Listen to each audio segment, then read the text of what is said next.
तो है गाइस, कैसे हो आप लोग। तो स्वैलो स्टार ऑरिजिन कॉन्टिनेंट के नेक्स्ट नॉवल के चैप्टर नंबर 243 में आप सभी का स्वागत है। तो चलो शुरू करते हैं। तो जैसा कि अभी तक हमने पिछले एपिसोड में देखा कि कैसे लू फेंग सबको मारने लगा होता है और वहां पर टियागो डेमन लॉर्ड को मारने के बाद लू फेंग को उसके पीछे की सच्चाई के बारे में पता चलता है कि इसके पीछे ब्ली वन का हाथ है। अब जैसे ही लू फेंग को ये बात पता चलती है, वो अपना और मोरोसा का एक क्लोन दूसरे लोकेशन पे भेजता है जहाँ पे ब्लैक वर्चुअल एंचेस्टर मौजूद होता है, जो कि ऑरिजिन कॉन्टिनेंट का सेकेंड मोस्ट पापी वाला बंदा होता है। ब्लैक वर्चुअल एंचेस्टर कोई और नहीं, ही जू एंचेस्टर ही होता है, बस नाम अलग अलग होते हैं। अब बताया जाता है कि लू फेंग अभी डी युआन से फाइट कर रहा था। उसे पता था कि दूसरे एम्पर और मोनार्चिस भी आने वाले हैं और वो सभी इससे फाइट करने के लिए आ सकते हैं, इसलिए वह लू फेंग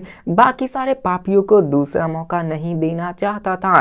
और लू फेंग जानता था कि ब्लैक वर्चुअल एंचेस्टर अपने आप को रीइनकार्नेट भी कर सकता है, लेकिन उससे पहले लू फेंग को उसे मार डालना होगा, जिसके साथ लू फेंग का और मोरोसा का clone already black virtual palace के पास एक ही झटके में पहुंच जाता। देख रहे हो इन सब की स्पीड काफी ज्यादा होती है। इसके साथ हमें ह्यूजी पैलेस का सीन दिखाया जाता है जिसके अंदर ब्लैक वर्चर मौजूद होता है। इसी के साथ हमें ब्लैक वर्चर को दिखाया जाता है जो कि उसी पैलेस के अंदर बैठा हुआ होता है। उसकी बॉडी सच में काफ़ी ज़्यादा बड़ी होती है और उसके अंदर से एंडलेस थिक ब्लैक मिस्ट निकल रही होती है, जिसके साथ हमें दिखाया जाता है ब्लैक मिस्ट के अंदर बैठे हुए वर्चर एंचेस्टर को, जो कहता है कि टॉप 4 सिनर्स ऑरिजिन कॉन्टिनेंट के, जिसके अंदर चीहू गॉड किंग भी आता है, साथ में गेयू गॉड किंग, वो दोनों डिसअपियर हो गए हैं। मतलब चीहू गॉड किंग तो मारा गया है और गेयू गॉड किंग वो तो अपने री इनकारनेट फेज में चला गया होता, अपने आप को री इनकारनेट कर चुका होता है। वो कहता है कि मैं देखना चाहता हूँ कि आखिरकार ये पावरफुल मिस्टीरियस बंदा कौन है। चलो देखता हूँ कि आखिरकार तुम मेरा क्या उखाड़ पाते हो। मतलब कि ये बंदा सरासर उस ब्लैक मास्क वाले बंदे को चैलेंज कर रहा होता है, क्योंकि एंचेस्टर जो होते हैं ह्यूजी की पैलेस के, वो काफी ज्यादा कॉन्फिडेंट होते हैं, क्योंकि हमें बताया जाता है उसके कॉन्फिडेंट होने का रहस्य, क्योंकि वो अभी थंडर एंसेंट किंगडम में मौजूद है और उसके पीछे 3 मोनार्चेस खड़े थे उसको प्रोटेक्ट करने के लिए। तो आखिरकार एक बंदा जिसके पास 3 मोनार्चेस प्रोटेक्ट करने के लिए हैं, तो वो इतना ज्यादा एरोगेंट हो क्यों नहीं सकता। इसके साथ बताया जाता ऑफ कोर्स वो 3 मोनार्चेस थे, उसी के एकदम बगल में नहीं खड़े थे, मतलब कि वो उनके पैलेस में थे और पैलेस में वो 3 मोनार्चेस मौजूद थे। वो यहाँ पे एरोगेंट बन रहा होता कि तभी वहाँ पे ब्लैक वर्चर्स को अपनी आंखों के सामने वही ह्यूज रोलिंग स्टार्स दिखाई देने लगते हैं, जिसको देखकर वो भी हैरान होते हुए कहता है कि ये स्पिरिचुअल पावरफुल अटैक तो सच में बहुत तगड़ा है। जिसके साथ हमें दिखाया जाता है कि उसके सामने वही रोलिंग स्टार्स दिखाता है और उनके सामने भी वो बंदा कुछ नहीं कर पाता है। अंत में वो वहां पे मारा जाता है। ब्लैक मिस्ट की सिर्फ एक लाश ही बचती है, जिसके साथ हमें दिखाया जाता है कि ब्लैक वर्चर एंचेस्टर्स के कई साइक्लोन्स पूरे के पूरे ऑरिजिन कॉन्टिनेंट में फैले हुए थे, वो सभी लाशों में तब्दील हो जाते। लेकिन तभी लू फेंग को एहसास होता है, क्योंकि लू फेंग अभी भी ब्लैक वर्चर एंचेस्टर के बॉडी को थंडर माउंटेन के अंदर महसूस कर पा रहा होता है और हमें पता चलता है कि लू फेंग उसको मारने में कामयाब नहीं हो पाया होता है। बाकी के जितने क्लोन्स मौजूद थे उसके मेन बॉडी के अलावा वो सभी डिस्ट्रॉय हो चुके होते हैं, लेकिन यहाँ का जो मेन बॉडी होता है थंडर माउंटेन के अंदर, जो थंडर माउंटेन के द्वारा प्रोटेक्ट किया गया होता है, वो बच चुका होता है। उसकी पावरफुल अटैक्स यहाँ पे वीक हो चुकी होती है, जिसके साथ दिखाया जाता है कि लू फेंग के उस अटैक के कारण ब्लैक ईगल एंचेस्टर काफी ज्यादा इंजर्ड हो चुका होता है। अब ये जगह थंडर माउंटेन के द्वारा प्रोटेक्ट की गई होती है, जिसके कारण लू फेंग अपने अटैक को किया होता है, लेकिन वो बंदा इस अटैक से बहुत ज्यादा इंजर्ड होने के अलावा कुछ और नहीं होता, मतलब वो मरता नहीं है। यहाँ पे लू फेंग ये देखकर शॉक हो जाता है कि थंडर माउंटेन तो सच में ऑरिजिन कॉन्टिनेंट का one of the most heavily defended palace में से एक आता है, क्योंकि लू फेंग ने जब अपने स्पिरिचुअल एंड विल अटैक्स को यूज किया होता है, तो यहाँ यहाँ पर इस अटैक के कारण लूप मतलब इस फॉर्मेशन के कारण उसकी पावर 70 से 80% कमजोर हो जाती, जो कि बहुत बड़ा नंबर होता है। 50-40% बहुत ज़्यादा होता है, लेकिन लू फेंग का 70 से 80% स्पिरिचुअल विल पावर्स यहीं पे फेल हो जाता है। जिसके साथ हमें यान फेंग इंस्टेंट एंट्री के बारे में बताया जाता है कि हर एक एम्प्रेस के पास अपनी एक कैपिटल सिटी होती है। एग्जाम्पल के रूप में चीही गॉड किंग को ही देख लो, उसकी अपनी क्लोन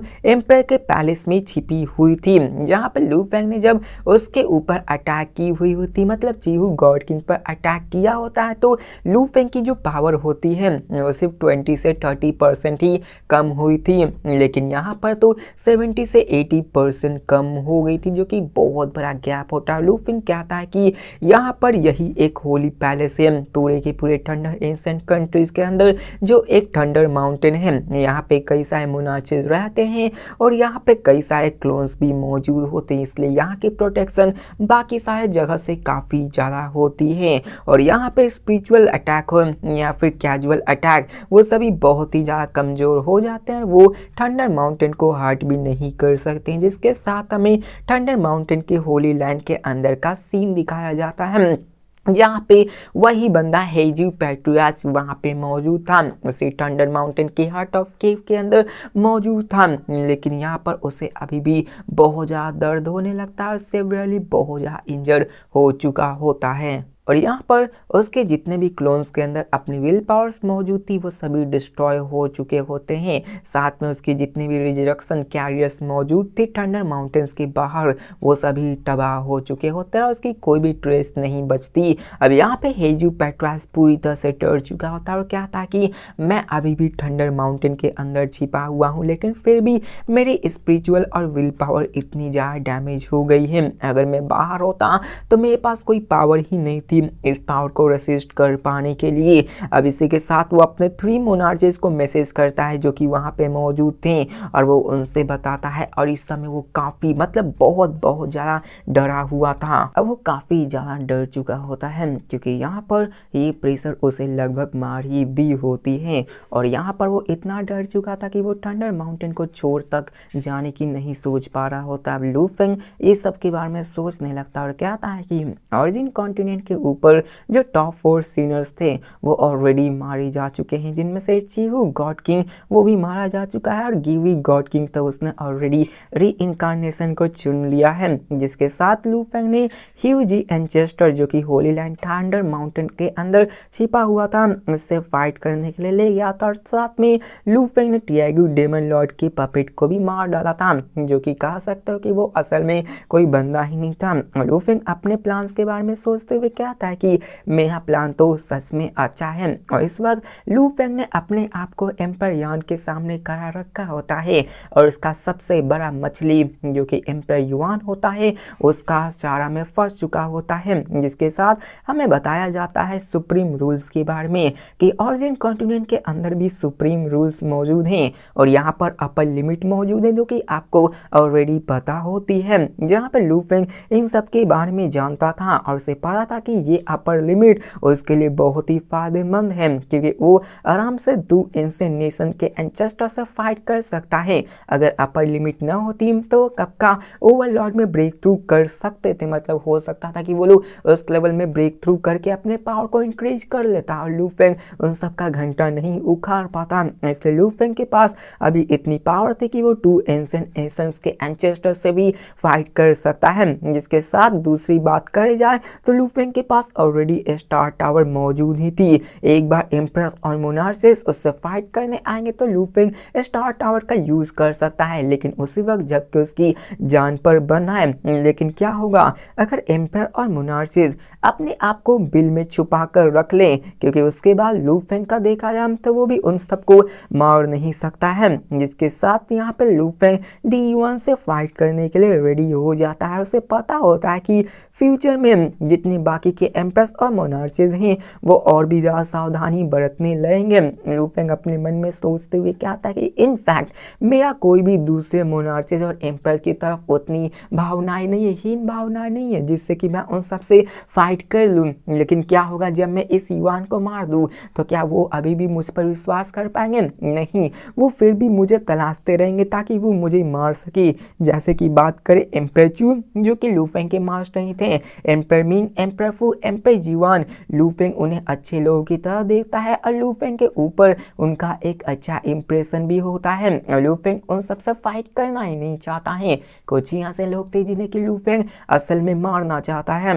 एम्पर युआन असल में हीनयान ब्लड लाइन को कल्टीवेट नहीं किया करता था, लेकिन उसने मेयरली हीनयान मटेरियल के लिए कई सारे अल्टीमेट लाइफ फॉर्म्स के लिए कई सारे बंदों को मारा होता है और साथ में उसने कई सारे कत्ले आम मचा दिया होता है। और यहाँ पे कह सकते हो कि इसकी रेपुटेशंस बाकी सारे एम्पर जितनी नहीं थी। लू फेंग ने ऑलरेडी इसके उतने घिनौने रेपुटेशंस के बारे में सुन रखा होता है। लू फेंग कहता है डी युआन तुमने एंडलेस अबास के ट्रांसफॉर्म करके बिलियंस ऑफ लाइफ्स को डिवॉर्ड किया है और साथ में तुमने कई सारे लोगों को मारा है, इसकी सजा तो तुम्हें जरूर मिलेगी। अब लू फेंग यहाँ पे ये नहीं जान पा रहा होता है, मतलब लू फेंग को पहले नहीं पता था कि इन सब के पीछे डी युआन ही है, लेकिन यहाँ पर उसे साफ पता चल गया होता है कि इन सब को करवाने के लिए, अपनी इमेज को साफ रखने के लिए उसने टिंग डेमन लॉर्ड का सहारा लिया। वही बंदा सबसे नंबर 1 पे था और नंबर 1 पे आने का यही मतलब था कि डी युआन ने उन सारे काउंटलेस बीइंग को डिवॉर्ड किया है और ये सिंपली अनबिलीवेबल था। जिसके साथ में डी युआन को दिखाया जाता है जो कि अभी वो अपने लू फेंग की तरफ देख कर कहता है ब्लैक रॉब, और वो अपने पावर्स को भी रिलीज कर रहा होता है और मुस्कुराने लगता है। पता नहीं उसमें क्या कॉन्फिडेंट आ गया, उसे लगता है कि वो इस बंदे को मार देगा। जिसके साथ दिखाया जाता है कि उसके ऊपर की बॉडी आर्मर भी ग्लो करना शुरू हो जाती है। उसके बिना पावर्स को कुछ किए ही सराउंडिंग का एरिया ट्विस्ट होना शुरू हो जाता है और वहाँ पे डार्क एबेस असेंड करना शुरू करता है। वहाँ पे चारों तरफ अंधेरा होने लगता है। जिसके साथ हमें दिखाया जाता है कि उसकी दोनों हाथ एक्सटेंड मतलब बढ़ने लगती है और उन दोनों हाथों में ग्लोव लगे हुए होते हैं। इसी के साथ हमें एक पेयर ऑफ इनॉर्मस पाम को दिखाया जाता है जो कि एवन ऑन अर्थ में अपीयर होता है, जहाँ पे काउंटलेस सीक्रेट पैटर्न्स हर एक पाम्स में दिख रहे होते हैं। अब ये पाम्स लू फेंग की धीरे धीरे आ रहे होते और रास्ते में जितने भी चीजें आ रही होती है वो सबको तबाह करते हुए जाती है और ये पाम असल में लू फेंग की ब्लड गर्ल लीवर को टारगेट बना रही होती है। लू फेंग सोचते हुए कहता है कि ये एम्पर युआन असल में ज्यादा नहीं 2 से 3 अल्टीमेट लेवल मूव्स को ही कंप्रीहेंड किए होगा, लेकिन इसके पास ट्रांसेंडेंट गॉड किंग लेवल की सीक्रेट ट्रेजर्स मौजूद है जिसके कारण इसके हर एक मूव्स की पावर्स ग्रेटली बढ़ जाती है। ऐसा लगता है कि इन सब की पावर्स मेरी 7 ब्रॉन्ज फ्यूजन मूव्स को राइवल मतलब टक्कर दे सकती है और यही तो एक बहुत बड़ा एडवांटेज होता है जिसके बारे में लू फेंग जानता था कि ये जितने भी सीक्रेट ट्रेस मौजूद हैं वो किसी बंदे की जो पावर्स है उनको बहुत ही इन्हांस कर देता है। यहाँ पर हम एक आप कुछ पावरफुल सीक्रेट ट्रेस से एक एम्पर मतलब कुछ पावरफुल सीक्रेट ट्रेस को अगर कोई एम्पर यूज करे तो उस पावर से टियानमू किंगडम्स के रियलम बीस्ट और साथ में सॉवरीज ऑफ 10,000 रियलम को टक्कर दे सकता है। मतलब देख रहे हो एक रियलम बीस्ट जो कि कितना पावरफुल है, आप मोरोसा से तो समझ ही सकते हो जो कि अभी अभी ही ब्रेक थ्रू किया है, लेकिन एक बीस्ट जो कि बहुत बिलियंस ऑफ ईयर से ब्रेक थ्रू करके बैठ रखा है, उसकी पावर्स आप लोग अंदाजा लगा ही सकते हो। उन सबसे फाइट एक एम्पायर कर सकता है जो कि उन्हीं को सीक्रेट ट्रेस का यूज करके कर सकता है। अब मेरा यहाँ पे आप सभी से एक सवाल है, क्या आप लोग पता मतलब कभी आपने देखा है कि मोरोसा के पास भी कोई सीक्रेट ट्रेस मौजूद है? क्योंकि अभी तक तो हमने नहीं देखा कि मोरोसा के पास अभी भी एक सिंगल कुछ भी मतलब छोटा मोटा भी सीक्रेट ट्रेस लू फेंग ने दे रखा है। मतलब छोटा मोटा ये नहीं कि केओस लेवल का, कम से कम एटलीस्ट गॉड किंग लेवल का उसके पास कोई ट्रेजर्स है नहीं। क्या हो अगर लू फेंग मोरोसा को भी स्टार टावर जैसा कोई पावरफुल सीक्रेट ट्रेजर दे दें, फिर तो मजे ही मजे हो जाएंगे। यहाँ पे मोरोसा भी कुछ बहुत कुछ कर सकता है, उसकी पावर्स भी ग्रेटली इनहांस हो जाएंगे। लेकिन क्या करें अफसोस लू फेंग ने कभी उतनी पावरफुल ट्रेजर्स मोरोसा को देने के बारे में सोचा भी नहीं और राइटर ने भी इसके बारे में जिक्र किया ही नहीं। जिसके साथ हमें बताया जाता है कि टियानको किंगडम लॉर्ड रियलम बीस्ट और साथ में लॉर्ड ऑफ 10,000 रिलम्स, उनके पास अगर देखी जाए तो उनके पास गॉड किंग लेवल्स के बियॉन्ड के ट्वेल्स को ऑब्टेन कर पाना बहुत ज़्यादा मुश्किल होता है। अगर उनके पास आ भी गई तो वो सूटेबल नहीं होती। यहाँ पे हमें जवाब मिल जाता है। जैसे कि देखो लू फेंग के पास स्टार टावर है तो वो उसको अपने बलबूते पे पाया होता है, और यहाँ पे अगर मोरोसा को कोई ट्रेजर चाहिए होता है तो उसके साथ वो ट्रेजर मैच करनी चाहिए। लेकिन इतने सारे ट्रेजर से तो हो सकता है कि आने वाले सीरीज में हमें मोरोसा के पास भी एक स्टार टावर जैसे ही कोई पावरफुल ट्रेजर दिख सकती है, जिसके कारण वो और भी पावरफुल बन सकता है। जिसके साथ हमें दिखाया जाता है युआन को, जो कि यहाँ पे अपने मेंटली सबसे बात करते हुए कहता कि जल्दी आओ, यहाँ पे सब लोग मिलकर आओ ताकि हम लोग इस ब्लैक रॉक फिगर को कैप्चर कर सके। अगर एक बार हमने इस अपॉर्चुनिटी को मिस कर दिया तो हम लोग इस ब्लैक रॉक को नहीं पकड़ पाएंगे और वो भाग जाएगा और फ्यूचर में ये और भी कॉशियस हो जाएगा, और साथ में हमारे पास ऐसा कोई चांस होगा ही नहीं। अब यहाँ पे दिखाया जाता है कि एम्पर युआन ने अपने नंबरस कई सारे पावरफुल सीक्रेट ट्रेल्स को जो कि उसके बॉडी पे थे उसको एक्टिवेट करता, और साथ में वो टेलीपैथिक मैसेज भी चाहता और भेजने लगता है बाकी सारे एम्प्रेस को। और यहाँ पे कह सकते हो D1 तो ऐसा परेशान होने लगता है और कहता है कि जल्दी करो, जल्दी आओ। वो उसे डर लग रहा था कि ये बड़ी मछली उसके हाथों से निकल न जाए, क्योंकि वो भी इसको पकड़ कर देखना चाहता है कि आखिरकार इसमें जो बंदा है वो कौन सा है, जिसके साथ वो एंडलेस ब्लड रिवर जो कि लू फेंग ने फैलाया होता है इसको बुझाने की कोशिश करने लगता है। अब लू फेंग भी D1 को देख रहा होता है, जिसके अंदर से नंबरस टेक्निक इरप्ट होने लगते हैं। अब लू फेंग यहाँ पे अपने एक सोच के साथ स्टार टावर्स को ऑलरेडी एक्टिवेट कर चुका था। स्टार टावर को उसने बैटल के अंदर नहीं लाया होता, मतलब वो स्टार टावर को रिवील नहीं किया था, बस उसकी पावर्स को यूज किया होता है, जिसके कारण देखा जाए तो D1 भी उसे सेंस नहीं कर सकता कि लू फेंग के पास कोई स्टार टावर नाम की भी कोई ट्रेजर्स मौजूद है। लू फेंग के पास अभी कोई भी इंटेंशन नहीं थी कि वो D1 को स्टार टावर के अंदर कैद कर ले, क्योंकि एक बार लू फेंग ने D1 को स्टार टावर के अंदर कैद कर लिया तो वो सप्रेस हो जाएगा, इम्प्रिजन होगा, बंद कर रह जाएगा। वो चाहकर भी स्टार टावर से बाहर नहीं निकल पाता है तब तक कि वो अपने आप को मारकर री इनकारनेट न कर दे। यहाँ पे लू फेंग जानता था कि वो निकल तो नहीं सकता, लेकिन वो खुद को री इनकारनेट जरूर कर देगा। लेकिन एक बार एम्पर युआन खुद को री इनकारनेट कर लिया तो स्टार टावर के कई सारे सीक्रेट एक्सपोज हो जाएंगे, जो कि लू फेंग कभी भी नहीं चाहता है, क्योंकि अभी भी वो परफेक्ट टाइम नहीं आया है। लू फेंग अभी भी सिर्फ second level of God Kings में ही अटका हुआ है। जब तक कि वो अल्टीमेट ट्वेल्व में ना आ जाए लू फेंग नहीं सोचता है कि उसे स्टार टावर को रिलीज भी करना चाहिए, मतलब उसके सीक्रेट को रिवील भी करना चाहिए। और यहाँ पे लू फेंग अपने स्टार टावर के सिर्फ सिमुलेट और कंट्रोलिंग पावर को यूज करा था ताकि वो अपने रिवर ऑफ लाइफ को और भी नेक्स्ट लेवल तक ले जा सके, जिसके साथ लू फेंग उसका यूज भी करता है। उसकी रिवर ऑफ लाइफ की पावर अनइमेजिनेबल लेवल तक चली जाती है, जिसके साथ हमें D1 को दिखाया जाता है जो कि अभी तक पूरा कॉन्फिडेंट था और लू फेंग को फेस करने के लिए तैयार था। लेकिन जैसे लू फेंग अपने रिवर ऑफ लाइफ को स्टार टावर से इनहांस करता है वहां पे उसकी पावर्स के अंदर समाने लगता है और इस यहाँ पर उसकी कह सकते हो एक्सप्रेशन भी चेंज होना शुरू हो जाती है। अब यहाँ पे लू फेंग के जानते हो कितने सारे बिलियंस ऑफ रिवर्स यूज करता है और वहाँ पे हर एक रिवर बहुत ज़्यादा पावरफुल था। वो उसको सप्रेस कर रही थी और उसके अंदर बढ़ने लगती है, जिसके साथ दिखाया जाता है कि वो रिवर्स जो होती है उसके आर्मर और बाकी सारे बॉडीज के अंदर फोर्सफुली इन्वेड करने लगती हैं। उसकी मूवमेंट्स मतलब कह सकते हो उसकी बॉडी इरोड होना शुरू हो जाती है। हमें दिखाया जाता है उसकी बॉडी के अंदर कि उसके बॉडी के अंदर एक ब्लैक बीड मौजूद था जो कि नेचुरली इवॉल्व होकर एक एबिस का फॉर्म लेती है। अब ये एबिस असल में उसकी पूरे बॉडी की मदद करती है ताकि वो लू फेंग के ब्लड कलर लीवर को इरोड होने से मतलब उसके बॉडी को इरोड होने से रोक सके। लेकिन यहाँ पे शुरुआत में तो उस पर कोई फर्क नहीं पड़ा था, लेकिन जैसे लू फेंग ने स्टार टावर का यूज किया तो लू फेंग की पावर्स जो रिवर की थी वो ऑलरेडी काफी ज्यादा टेरिफाइंग हो चुकी थी, जिसके कारण उसकी इरोजन और डिस्ट्रक्शन की एबिलिटी बहुत ज्यादा इनहेंस हो जाते हैं और D1 पूरी तरह से स्टन हो जाता है और कहता है कि आखिरकार ये मुमकिन कैसे है, मैं एक अल्टीमेट लेवल लाइफ फॉर्म हूँ, आखिरकार कैसे हो सकती है, मेरे पास अभी 5 सुपर पावरफुल ट्रेयर्स मौजूद है जिनमें से 3 तो मैंने खुद के प्रोटेक्शन के लिए पहने हुए हैं, मैं अल्टीमेट लाइफ फॉर्म, तो आखिरकार ये कैसे हो सकती है कि मेरी बॉडी इरोड होना शुरू गई। अब यहाँ पे बताया जाता है कि लू फेंग की जो ब्लड रिवर की पावर थी वो ऑलरेडी ओरिजिन कॉन्टिनेंट के लिमिट पावर तक पहुंच चुकी थी और लू फेंग ने जब अपने स्टार टावर्स की पावर्स को यूज़ किया तो वो ऑलरेडी 8 ब्रांचेस मूव के बियॉन्ड तक चली गई थी, 9 ब्रांचेस मूव की जितनी कैपेबल हो चुकी होती है। अब D1 के पास जो 3 पीसेस ऑफ सीक्रेट वेस होती हैं वो उसके सीव्स के जैसे होते हैं, वो सभी पेनिट्रेट होना शुरू हो जाते हैं, उसके बॉडी को हार्म करना शुरू करती है, उसकी अल्टीमेट लाइफ फॉर्म भी इरोड होती है और डिस्ट्रॉय होने शुरू हो जाती है। और यहाँ पे हमें लूफिंग के असली पावर के बारे में पता चलता है, रिवर ऑफ लाइफ, जहाँ पे ये D1 कहता है कि 3 ब्रेथ ऑफ टाइम मतलब 3 सांसें तक मेरी टाइम चलेगी और इन 3 ब्रेथ्स ऑफ टाइम के बाद मैं मरने जाऊंगा, मतलब मैं मारा जाऊंगा।